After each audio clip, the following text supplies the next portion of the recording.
Hi guys, I'm here to teach you all about literary devices today.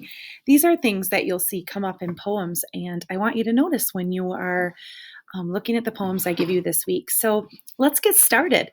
Have you ever heard of Sally sells seashells by the seashore? Or have you ever heard of he was as big as a bull in the china shop? These are phrases people say to one another to give meaning to the situation. Let's look at this worksheet that I've given you that you will be looking at in a minute. I gave you an acronym here, I shampoo. It's supposed to help you remember the different devices you could be looking up when you are reading your poems this week. So the first literary device is an idiom. And an idiom is a saying that cannot be taken I can't talk today. Literally. There we go. So one example is the straw that broke the camel's back. That just means somebody ran out of patience because you really can't have a straw break a camel's back. Now, a simile is going to compare two unlike things using like or as.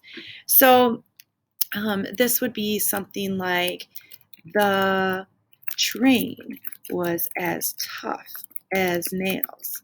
Or maybe the train really is as tough as nails, but the train isn't made up of nails. So it's comparing two things and giving you an example of that.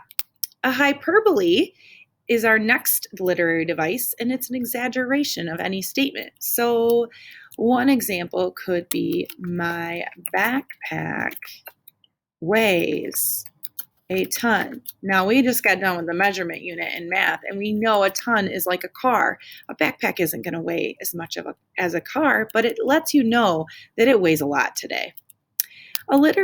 Alliteration is our fourth device that we're going to talk about, and that is a repeated consonant sound of the beginning series of words. My name has alliteration, Kristen Coochie, and I could say kept kicking.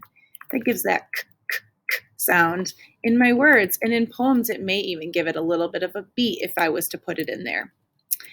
Then we have a metaphor, which is our fifth literary device. And that device compares two things without like or as. So I could say, she broke my heart. You can't literally break somebody's heart, but that just means somebody got hurt. Their feelings feel horrible right now. Then we move on to personification. And this is when you give an object or thing human traits. So I could say, the plants danced in the wind. A plant isn't literally going to dance like a person can dance, but you can get the idea. It gives you good imagery in your mind when you read that. So it's giving the plant some human characteristic traits. Then we have onomatopoeia. I know you guys are familiar with this. These are words that have sound like bang, pop, and it can be a lot of fun to put in your writing.